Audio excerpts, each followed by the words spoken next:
దేవుని నామానికి మహిమ కలుగును గాక. ప్రియమైన దేవుని బిడ్డలారా, యోబు గ్రంథం 4వ అధ్యాయం 6వ వచనంలో సెలవిచ్చినట్లుగా,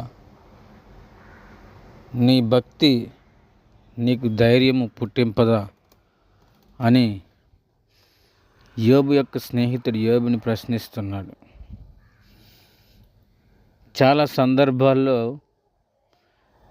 మన జీవితాల్లో ఎదురయ్యే ఆటుపోట్లను బట్టి కొన్నిసార్లు భక్తిలో సన్నగిల్లిపోతూ ఉంటారు ప్రజలు. అయితే నీ భక్తి నీకు ధైర్యం పుట్టింపదా అని యోబు యొక్క స్నేహితుడు యోబుని ప్రశ్నించినట్టుగా ఈరోజు మనల్ని మనమే ప్రశ్నించుకోవాలి. మనం చేయించిన భక్తి ప్రతి విషయంలో మనకి ధైర్యాన్ని ఇస్తుందా? అటువంటి భక్తి జీవితం మనం కలిగి ఉన్నామా అని ఒకసారి మనకి మనమే ప్రశ్నించుకోవాలి. సామెతల గ్రంథంలో రాయబడి ఉంటుంది,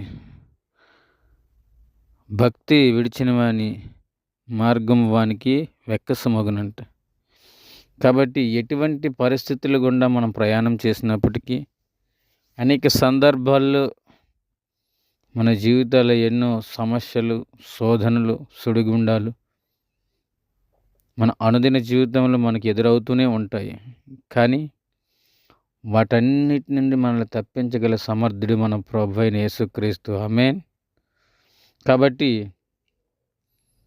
ఎటువంటి పరిస్థితుల గుండా మనం ప్రయాణం చేస్తున్నప్పటికీ భక్తి జీవితాన్ని ఎల్లప్పుడూ మనము ఒకేలాగా కొనసాగించాలంటే మనకి కావలసింది ఏంటి? ప్రార్థనా జీవితం. మీరు బైబిల్ గ్రంథంలో చూసినట్లయితే అనేక మంది భక్తులు ఉన్నారు. వారికి కలిగిన శోధనలో, శ్రమలలో భక్తిని విడవక కొనసాగించుట ద్వారా వారి జీవితంలో గొప్ప కార్యాలు వాళ్ళు చూడగలిగారు. ఒక వ్యక్తి గురించి నేను జ్ఞాపకం చేస్తాను ఈ సమయంలో. మనందరికీ తెలిసిన వ్యక్తి దానియేలు. దానియేలుకు ఒక అలవాటు ఉంది, ప్రతిరోజు ముమ్మారు ప్రార్థించే అలవాటు. అలా ప్రతిరోజు ప్రార్థన చేసే అలవాటు కలిగి ఉన్న దానియేలుకు శ్రమ ఎదురైంది. దానియేలుని తీసుకెళ్ళి సింహపు గుహలో పడవేశారు. అయ్యో ప్రభువా, నేను ఇన్ని సంవత్సరాలుగా నేను ప్రార్థన చేస్తున్నాను, నాకేంటి ఇటువంటి శోధన కలిగింది, నాకేంటి ఇటువంటి శ్రమ కలిగింది, ఇంత భక్తి చేస్తున్న నాకెందుకు ఈ శ్రమ వచ్చింది అని అనలే దానియేలు. అలా అనలేదండి. సింహపు బోన్లో కూడా తన భక్తి జీవితాన్ని, తన ప్రార్థనా జీవితాన్ని ఒకేలా కొనసాగించారు. అలా చేయటం ద్వారా దేవుడు దానియేలు యొక్క భక్తి జీవితాన్ని మెచ్చి సింహపు నోళ్లను మోయించాడు. హల్లెలూయా. కొన్నిసార్లు మన జీవితంలో కూడా చాలా కష్టమైన పరిస్థితులు ఎదురవుతాయి. అయ్యో ఇంక నేను భరించలేనేమో, అయ్యో నాకే ఎందుకు ఈ కష్టాలు వచ్చాయి, నేను ఇంత భక్తిగా ఉంటున్నాను కదా అని మీలో ఎవరైనా అనుకోవచ్చు.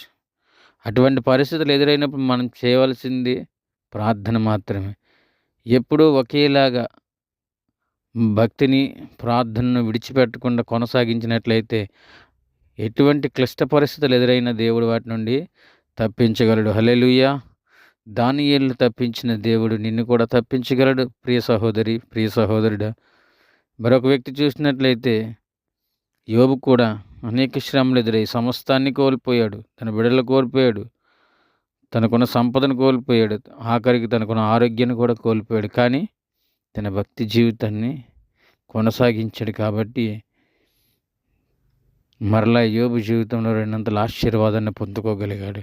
ప్రియ సహోదరుడు, సహోదరి, ఈ దినం నీ జీవితంలో ఎటువంటి పరిస్థితి గుండా నువ్వు ప్రయాణం చేసినప్పటికీ నీ భక్తి నీకు ధైర్యాన్ని ఇస్తుంది.